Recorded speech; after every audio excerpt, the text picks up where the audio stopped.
Le Togo, à l'instar du reste du monde, fait actuellement face aux effets des changements climatiques. Le pays s'est doté d'une politique nationale d'investissement pour l'environnement et les ressources naturelles. L'impact de ce programme dans les zones vulnérables, un dossier à suivre dans ce journal.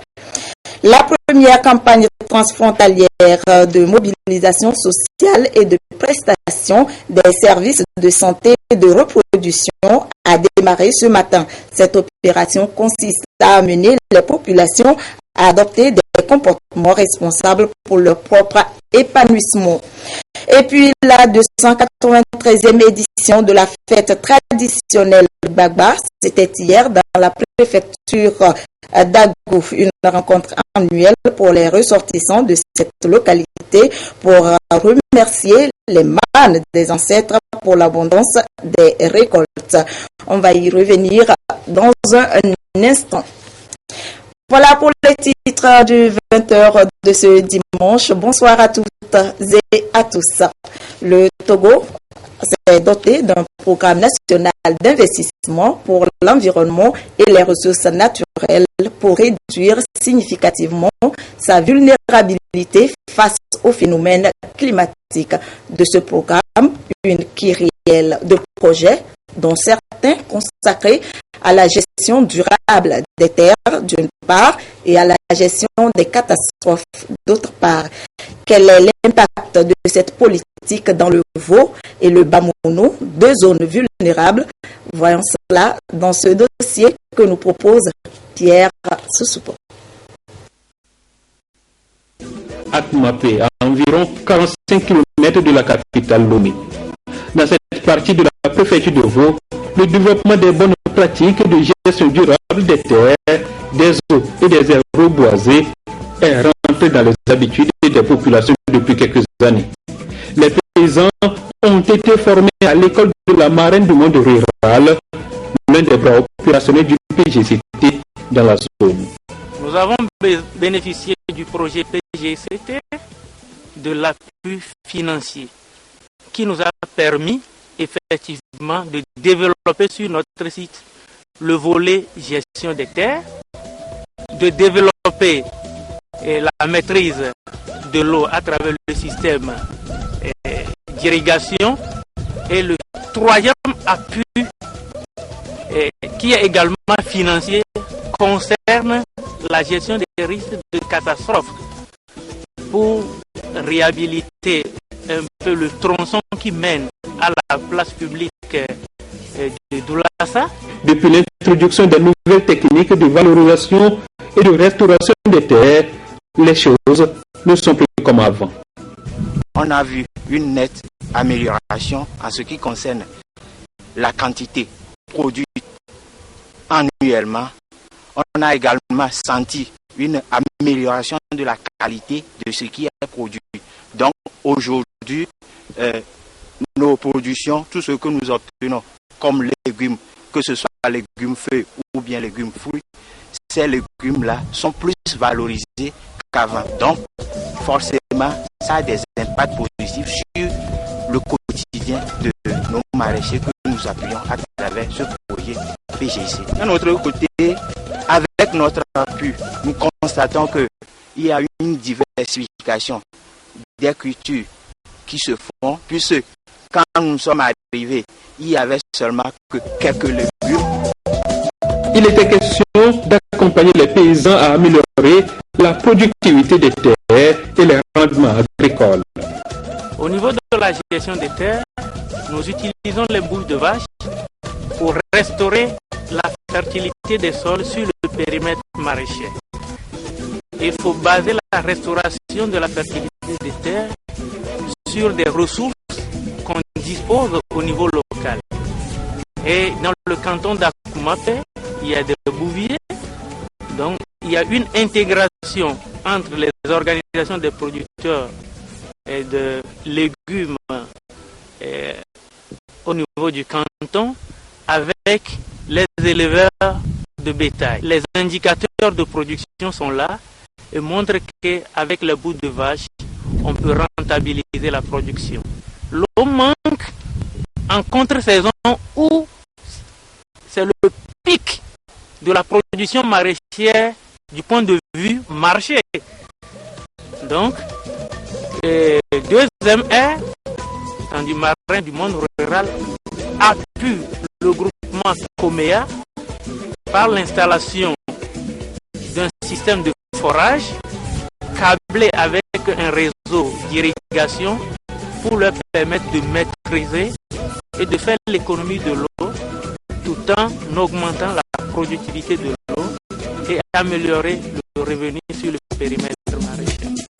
Des actions pour atténuer les effets du dérèglement climatique sont diversement posées ça et là et sont de nature à prévenir et à gérer les catastrophes liées au phénomène. Et dans le Bamono, longtemps victimes des inondations, les habitants de cette localité ont bénéficié du soutien du projet dans la construction de cette retenue d'eau pour enfin se mettre à l'abri des effets dévastateurs de la dame nature. Et c'est toutes les couches qui sont impliquées. Nous avons réfléchi ensemble avec la communauté, après leur sollicitation, de faire une retenue d'eau. Puisque la position même du bassin par rapport au village, c'est que le bassin se trouve en amont. Donc quand l'eau draine sur la colline, ça vient ici pour aller inonder le village. Ce qu'on espère du Kani, premièrement, est que l'inondation qui nous détruit, ça va diminuer. Et en plus, on a demandé qu'on va faire la pisciculture ici. Et on nous a souhaité aussi des motopompes, des arrosoirs pour faire des maraîchages. C'est très bien.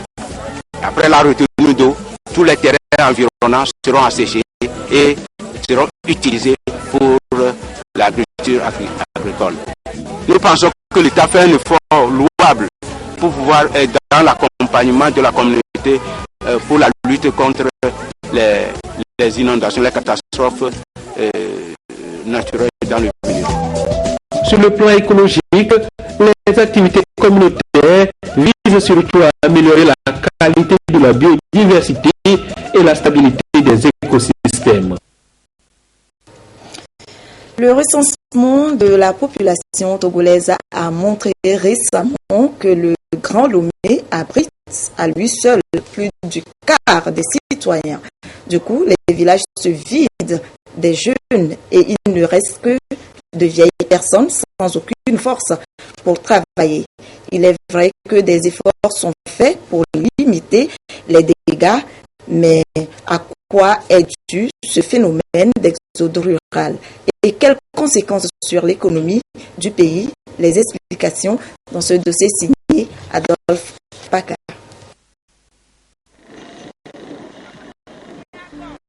Pourquoi un jeune qui devait réussir au village s'est retrouvé sans issue, avec des rêves avortés en ville? Et pourquoi celui qui devait réussir en ville est-il resté à la campagne? Le problème de migration est un phénomène aussi vieux que le monde qui n'a pas encore dit son dernier mot. Ce matin de jour ouvrable, lorsque le soleil dardait ses rayons de feu sur Lomé, nous avons décidé de longer la plage avec ses cocotiers, son ombre et les vagues qui se déferlent sur du sable fin. À chaque pas, deux petits groupes de jeunes qui attirent notre attention. Médard, 23 ans, et ses copains semblent s'intéresser à nous. Qu'est-ce que vous faites? Bon, à chaque fois, on se repose ici. Chaque matin, on se repose ici. Vers les soirs comme ça, bon, on rentre au marché pour chercher des cartons pour vendre avant de se nourrir. Tout proche d'eux, nous nous sommes rendus compte tout simplement que ce sont des jeunes en situation. Mais la question se pose, comment sont-ils arrivés à Lomé? Je suis arrivé à Lomé d'une manière clopin parce que j'avais pris une carte de venir connaître Lomé. Je regrette, j'ai envie de retourner même, d'aller voir encore mes parents. Clopin, nous aussi les avons quittés. Mais nous avons décidé d'aller vers la source pour comprendre réellement le problème. Le voyage nous amène tout droit dans la région des plateaux qui nous ouvre ses portes. Un après-midi de dimanche, visite au village de Démé dans la préfecture d'Amou. Bienvenue au village des sages. Ici, des personnes adultes et du troisième âge sont à plus de 70%. Les jeunes ont déserté le milieu. Une situation qui ne cesse de créer des soucis à Inaka, la cheftaine du village, comme on l'appelle en pays à Poso. Les conséquences sont énormes, aussi bien pour ceux qui partent en ville que pour les villages qui perdent de leur bravade. Les superficies culturelles ont diminué et la quantité des récoltes, ça ne va plus. Ça fait qu'il y a la famine des fois. Vous allez voir que ces maisons sont en train de se démolir comme ça, petit à petit en allant, parce qu'il n'y a plus de personnes pour renouveler. Nos enfants sont partis en ville pour conduire les Emédiala. Et nous, les vieux qui travaillent dans le village, moi-même, j'ai 5 enfants, tous sont partis en ville. Ça nous fait mal. Dans ce coin à Yatro, voici un jeune homme qui s'attache encore à cette réalité.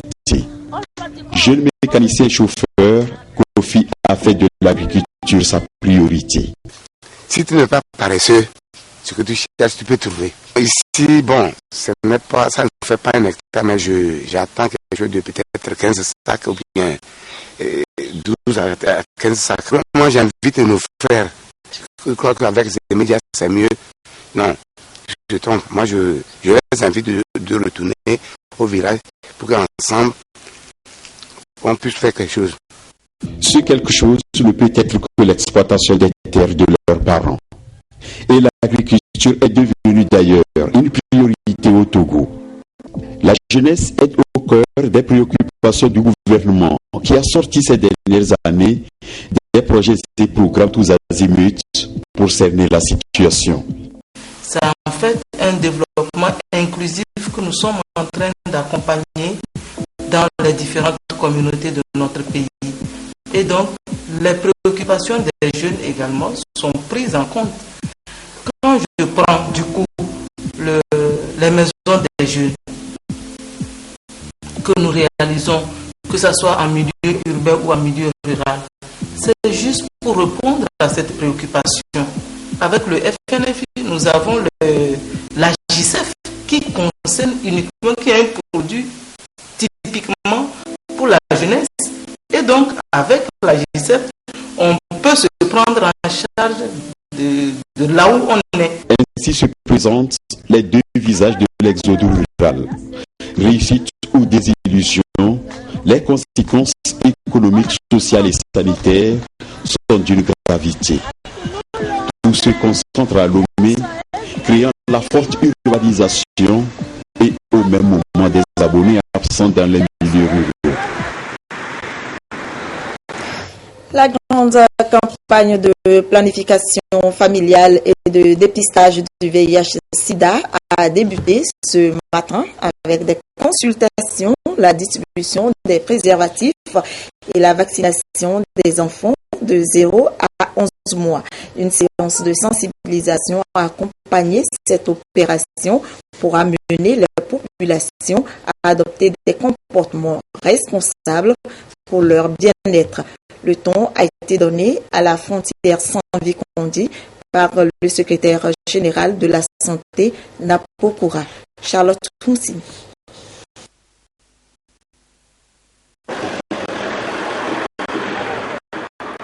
1,5 million, c'est le nombre de nouvelles infections au VIH en Afrique subsaharienne, estimé par l'ONU-SIDA dans son rapport 2013. Le pourcentage de femmes mariées utilisant des méthodes modernes de contraception dans la sous-région est de 8%. Selon l'enquête EDST de 2013, les indicateurs en santé de la reproduction restent encore élevés au Togo. La prévalence de la contraception moderne est de 17%. Quant aux besoins non satisfaits en planning familial, ils sont de 34%. Une situation au cœur des préoccupations des autorités régionales. Et cette manifestation est une réponse aux besoins sanitaires des populations transfrontalières. La campagne de mobilisation sociale et de prestation des services de santé, de reproduction et du VIH. Il s'agit d'une initiative, on va dire, de deux organisations principalement. L'Organisation ouest-africaine de la santé et la coopération financière allemande, KfW, qui ont un gros projet pour la sous-région et qui organisent depuis l'année dernière sur les 9 frontaliers ce type de manifestation. Le but essentiellement, c'est d'amener par la mobilisation sociale les populations frontalières à avoir des changements de comportement, que ce soit sur la planification familiale, que ce soit sur le dépistage du VIH-Sida, ceci en coopération avec toutes les autres structures qui luttent contre le VIH-Sida dans la sous-région et qui luttent pour la planification familiale intelligente dans la sous-région. Sur place, divers services sont offerts gratuitement. La vaccination des enfants de 0 à 11 mois, le dépistage au VIH-Sida, la distribution des préservatifs, les conseils sur le planning familial et une clinique mobile pour administrer les contraceptifs. Lorsque vous avez une femme qui ne fait que faire, si vous permettez le terme, beaucoup d'enfants, il y a le fait qu'on ne s'occupe pas du tout des enfants. Le minimum manque, même pour les enfants, pour aller à l'école, le minimum manque pour manger, et même la mère, son état de santé se dégrade. Alors, il est important que ces enfants puissent être en bonne santé. C'est pour cela qu'on limite donc les naissances.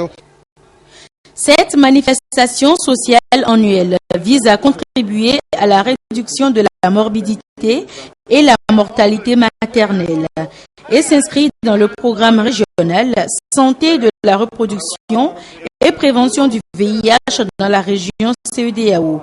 La population togolaise dispose encore de la journée du 8 août pour jouir de ces prestations.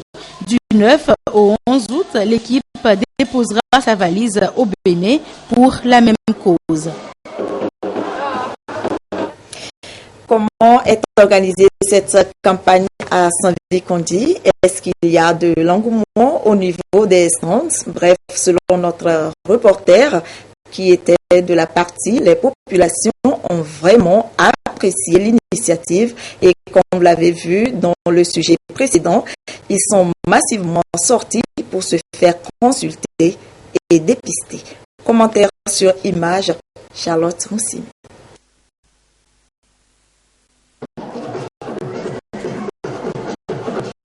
Hélène, jeune maman, sur le site de la campagne transfrontalière. Elle vient vacciner son enfant.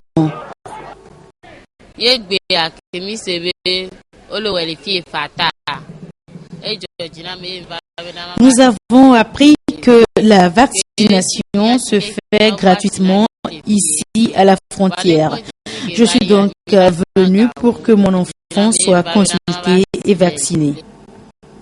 Dans ce stand, divers vaccins sont administrés aux enfants de 0 à 11 mois. Nous vaccinons les enfants contre les maladies infantiles, meurtrières. Donc, nous prenons les enfants en charge pour le BCG. Nous vaccinons contre la poliomyélite. Donc, le vaccin en question, c'est le vaccin antipoliomyélitique. Et nous vaccinons les enfants contre le tétanos, la diphtérie, la coqueluche, l'hémophilus influenzae type B, une sorte de méningite infantile, l'hépatite B des enfants. Donc ça c'est un vaccin qu'on appelle le pentavalent.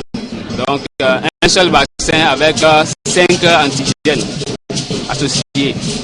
Donc, nous vaccinons les enfants contre les diarrhées à rotavirus. Donc le vaccin en question c'est le Rotaris. Donc c'est un nouveau vaccin introduit en 2014. Nous vaccinons les enfants contre la pneumonie des enfants. Un peu plus loin, le point de dépistage au VIH/SIDA. Première étape, les échanges avec l'agent de santé. On fait voir au client qu'il y a deux possibilités de résultats, le résultat positif et le résultat négatif. Si le résultat est positif, on lui fait comprendre que le résultat est positif et là on le laisse exprimer toutes ses émotions et maintenant on lui explique toutes les étapes à suivre pour une meilleure prise en charge. Puis l'on passe à la salle de prélèvement sanguin. Au bout d'un quart d'heure, le résultat est connu. Une autre prestation gratuitement offerte sur place. Il s'agit de l'amélioration des connaissances des populations en santé de la reproduction et planification familiale. Nous avons comme méthode de longue durée le JADEL qui protège la femme pour 5 ans. Nous avons aussi le DIU qui protège la femme pour 12 ans. Et éventuellement, quand je dis 5 ans et 12 ans, ça ne veut pas dire que forcément la femme porte la méthode pendant 12 ans. Elle revient quand elle est prête pour concevoir. Nous avons aussi les méthodes de courte durée que sont le dépôt Provera qui protège pour 3 mois. Donc quand nous faisons ça à la femme, elle revient chaque 3 mois. Nous faisons le counseling. Le counseling c'est quoi? C'est parler des méthodes à la femme. C'est de l'aider à choisir une méthode. Et lorsqu'elle choisit une méthode, on prend les constantes, on prend le poids de la femme, on prend la tension artérielle et puis on la conduit au niveau de notre clinique mobile. Et dans cette clinique mobile, les contraceptifs sont administrés pour promouvoir une maternité par choix et non plus par hasard. Initiative bien accueillie par les populations. J'ai amené ma femme parce que au début là, c'était trop. Donc on a fait premier familial pour 5 ans. Moi ça m'a avantagé. Oh, j'ai fait les renseignements, on m'a dit que de faire ça à Néro, je vais payer. Donc comme ici là c'est gratuit, je suis tellement fier. Donc j'informe et j'invite les autres aussi de venir participer. C'est gratuit. Et de moi-même j'ai fait le test de dépistage. Donc ça fait ma 6e fois. Cette manifestation publique est l'une des actions qui vise le bien-être des populations et par ricochet le développement socio-économique du pays. À Kara se tient un symposium national sur le pied beau. C'est une malformation congénitale du pied et depuis 2011, un programme prend en charge ce genre de handicap au Togo. Il s'agit du programme des incapacités, traumatisme, réadaptation à base communautaire. Nestor Mouzou nous en dit un peu plus dans ce reportage. Le petit Paul marche normalement. Ça aurait pu être le contraire pour lui. À sa naissance, Paul souffrait du pied beau, tout comme la petite Pater Clarisse. Ces 2 enfants ont eu de la chance, ils ont été pris en charge très tôt et le mal a été soigné. Le pied beau est une malformation du pied. Elle est caractérisée par la plante du pied qui est tournée en dedans et les orteils portés vers le bas. Depuis 2011, un programme s'occupe de ce handicap au Togo. Il s'agit du PITRE RBC, Programme des incapacités, traumatisme, réadaptation à base communautaire. Soutenu par Cure International, une ONG américaine chrétienne, le programme a initié à Kara ce symposium sur le thème prévention du handicap moteur à travers le traitement du pied beau. Quand le programme a été lancé, nous avons fait la sensibilisation des populations pour leur dire que les les enfants porteurs de pieds beaux ne sont pas des enfants sorciers. Ça peut arriver, c'est une malformation. Donc, cette malformation peut être traitée. Donc, nous avons d'abord sensibilisé la population, le personnel de la santé. Nous avons formé aussi des gens qui doivent faire ce traitement et nous avons mis en œuvre des cliniques. Nous avons ces cliniques à Lomé, au Sénao, à Nero, à Tablibo, à Palimé, à Tapamé, à Sokode, à Kara, à Bamboaka et à Dapan. Et avec la grâce de Dieu, cette année, nous allons ouvrir encore 3 nouvelles cliniques. Ce serait à Notien, à Badou et puis à Mango. L'une des communications présentées à ce symposium est le traitement du pied beau par la méthode Ponseti. La méthode Ponseti constitue l'une des meilleures techniques de prise en charge de cette pathologie. Donc, elle est faite sur 3 phases. La première phase consiste à corriger la déformation et cette correction consiste à mettre des plâtres successifs sur une période de 6 à 7 semaines. Et après cette correction, il peut avoir une intervention que nous appelons la ténotomie pour compléter la correction. Et la deuxième phase, c'est le maintien de la correction obtenue et consiste uniquement pas à porter les chaussures ordinairement appelées les chaussures orthopédiques. Ensuite, la troisième étape, c'est uniquement faire le suivi. Causes et conséquences du pied beau. Cure international et son programme pied beau au Togo. Rôle du programme de counseling dans le traitement. Lien entre pied beau, son traitement et le handicap moteur sont les autres communications développées. À ce symposium, les parents des enfants qui ont bénéficié du titre RBC sont venus apporter leur témoignage. Quand je l'ai vu, moi-même, je n'avais pas constaté. Il était un peu indisposé. Je l'ai amené à l'hôpital parce que nous, on ne savait pas de quoi il s'agit. Maintenant, je l'ai amené à l'hôpital. C'est de là, le docteur, il a vu que depuis quand je l'ai mis, c'est comme ça il était. Et il nous a dit de faire tout, d'aller à Serrao. On m'a dit tout ce qu'on va me faire avec le conseil de suivre que ça va aller. Que comme c'est déjà commencé dès le début, comme c'est un nouveau-né, que ça va s'arranger. Et grâce à eux, mon enfant marche aujourd'hui. Depuis sa mise en place, le programme des incapacités, traumatisme, réadaptation à base communautaire a permis de soigner avec succès 709 enfants. Politique avec ce meeting du parti ADI, Alliance des démocrates pour le développement intégral à Dapaon. Il était essentiellement question des réformes institutionnelles et constitutionnelles et des élections locales. Et cette rencontre a été présidée d'une caravane. Désiré à l'œil. Partie de l'entrée nord de la ville de Dapaon, la caravane a sillonné certaines artères de la ville avec pour point de chute l'esplanade des bureaux de la préfecture de Tourne.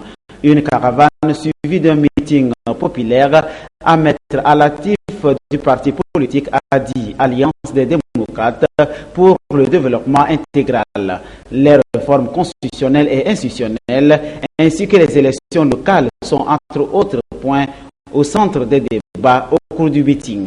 De sensibiliser la population sur le fait que ces réformes, nous souhaitons cela, ces partis politiques de l'opposition le souhaitent, et qu'il faut que la population soit sensibilisée pour accompagner le mouvement de revendication pour les réformes. Le deuxième point, c'est la décentralisation. Vous savez, vous qui vivez à l'intérieur, vous savez que les délégations spéciales sont là. Malheureusement, ça ne fonctionne pas. Donc, pour nous, la décentralisation, c'est une bonne chose. Il faut nécessairement que la population fasse savoir au régime, aux dirigeants, que la décentralisation doit s'effectuer pour déjà les réformes, la décentralisation, la lutte contre la corruption. Vous savez que nous luttons pour ça. La création d'une université, ça aussi c'est quelque chose à examiner sérieusement. Nous sommes satisfaits. Vous savez, depuis les élections présidentielles, c'est la première manifestation qu'on organise. Des gens qui ont, je crois que c'est important. Adi, dans cette activité, est soutenu par d'autres partis politiques et organisations de la société civile, notamment Asivito, Togo, autrement l'ANC, le PSR, MCD, le NI, la CDPA, Parti des Togolais et autres. Aux États-Unis, Donald Trump dans la tourmente. C'est une semaine difficile qui se termine pour le milliardaire à 3 mois de l'élection présidentielle. Dans les meetings, Donald Trump continue d'afficher son éternel optimisme. Notre campagne se déroule très bien. On n'a jamais été aussi unis. On a commencé au mois de juin et on n'a jamais été aussi forts tous ensemble. Pourtant, le candidat républicain s'écroule dans les sondages. Hillary Clinton le devance désormais de 7 à 9 points, un écart sans précédent à ce stade de la campagne. Au début de la semaine, Donald Trump a perdu beaucoup de soutien en polémiquant avec la famille musulmane d'un soldat américain tué en Irak en 2004. Ensuite, il a multiplié les gaffes à la télévision, en déclarant notamment que les Russes n'étaient pas présents en Ukraine. Poutine ne va pas aller en Ukraine. Vous pouvez le noter. Il y est déjà, non? Oui, d'une certaine façon. Cette semaine, dans le New York Times, un ancien directeur de la CIA l'a accusé d'agir comme un agent russe. Et Hillary Clinton soutient la même thèse dans son dernier clip de campagne. On peut se demander pourquoi Trump soutient Poutine. Mais la question est surtout pourquoi Poutine soutient Trump. Face à cette offensive, Donald Trump a décidé de changer d'attitude. Il ne fanfaronne plus dans ses meetings. Il lit les discours de son équipe. Il soutient les leaders de son parti. Il espère que le vent va tourner et qu'il va bientôt pouvoir remonter la pente. Au Togo, le canton de Sansonné-Mango dans la région des Savanes a un nouveau chef. La cérémonie d'intronisation de El Hadj Nabié Matadi Zakar s'est déroulée ce samedi en présence de plusieurs autorités et d'une forte population qui s'est mobilisée pour la circonstance. Désiré à l'œil. Une pluie, signe de bénédiction, puis une liesse de population, une joie qui s'explique par l'intronisation du chef de canton de Mango. El Hadj Tabizakag a reçu officiellement des mains du représentant du ministre de l'administration territoriale, de la décentralisation et des collectivités locales et au nom du président de la République, le décret présidentiel de reconnaissance comme tel gardien des us et coutumes du canton de Sansonné-Mango, après sa désignation par voie coutumière et acceptée par tous. Au nom du ministre, le directeur de cabinet a rappelé aux récipiendaires ce que doit être un chef, un rassembleur, un digne représentant des populations et loyal envers l'État. Votre fonction requiert de vous beaucoup d'exigences, de privation et de sacrifices. L'État compte sur votre sens élevé de responsabilité pour faire prévaloir dans la sérénité ces rigoureux principes. N'oubliez jamais que vous représentez votre communauté coutumière dans ses rapports avec l'administration et les tiers.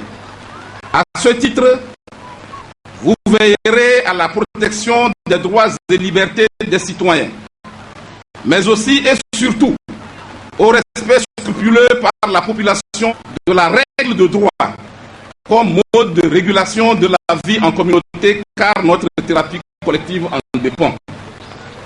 Par ailleurs, le développement de votre canton doit être l'une de vos préoccupations. Le récipiendaire a remercié le chef de l'État pour cette confiance.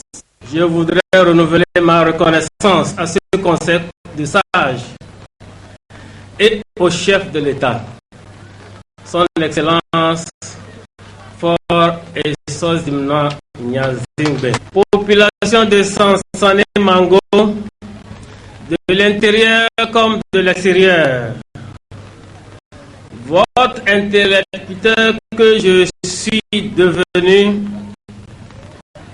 au sein de sa porte largement ouverte, vous tend fraternellement la main et vous invite à prendre l'engagement d'avancer afin de quitter la queue des pelotons des localités moins développées. Car qui n'avance pas recule forcément. La préfecture de Loti a souffert des troubles qui ont failli déformer l'ascension de la courbe de développement. Les jeunes futurs cadres de Mango entendent avec le nouveau chef penser les plaies et ensemble faire face aux projets et stratégies de développement. Allons tourner le dos, nous allons d'oublier le passé, nous allons faire face puisque c'est comme si Mango renaissait à nouveau. Mango est un nouveau bébé qui vient de naître. Nous allons faire abstraction de tout ce qui s'est passé pour accueillir des nouvelles perspectives qui vont arriver pour aider le développement de Mango. Sincèrement, on est fiers.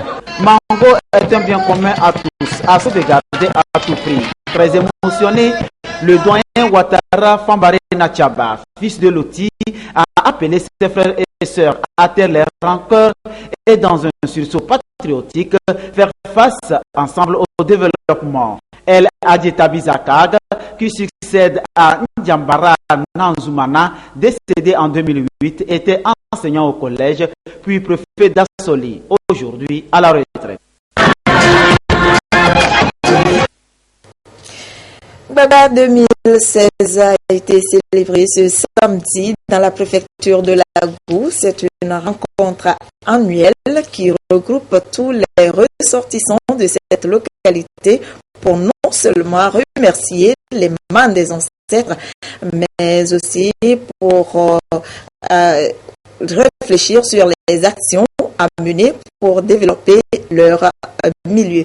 Et cette 293e édition a été marquée par 3 importantes étapes, notamment l'entrée dans la forêt sacrée. Plus de précisions avec Sylvain Abdou.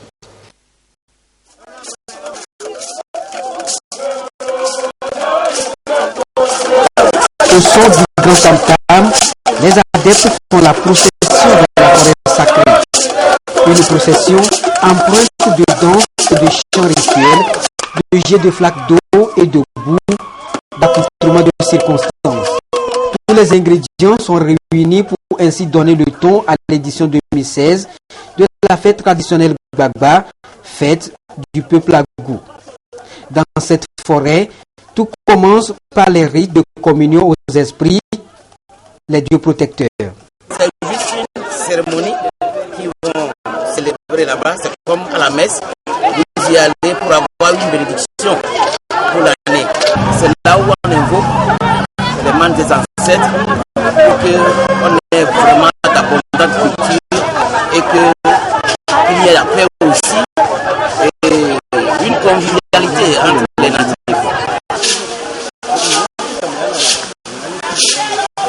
Un autre aspect de cette fête rituelle, la visite de la grotte au bois, un lieu mythique au pied de la montagne. Ici, c'est toute l'histoire de ce peuple qui est revisité avec la découverte des vestiges ainsi que des sites touristiques. Quand je regarde derrière moi cette façade, quand je regarde cette galerie forestière luxuriante, je me dis que nous avons, en plus du mont Agou, nous avons des vestiges, nous avons des sites touristiques extraordinaires qui méritent d'être connus par les Togolais, d'abord par les gens d'Agou. On sent la quiétude, on sent la paix. Alors, en plus de ça, il y a une histoire qui est derrière ce site. puisque c'était le site de résistance aux envahisseurs Ashanti. Et nous inviterons le ministère du Tourisme à venir visiter ce site et à le mettre parmi les sites à découvrir. La célébration de la fête traditionnelle Gbagba s'explique aussi par la sortie de l'homme tigre à Pétofia de son sanctuaire, entouré de ses sujets. Cette sortie est donc une démonstration de force spirituelle pour exprimer, entre autres, l'identité du peuple Lagou. C'est un moment aussi très important c'est ce qui a fait qu'on a associé sa sortie représente la deuxième étape de la festivité. Nous, la communauté chinoise, on va travailler ensemble avec le préfet, avec vous, pour renforcer la promotion de notre tourisme.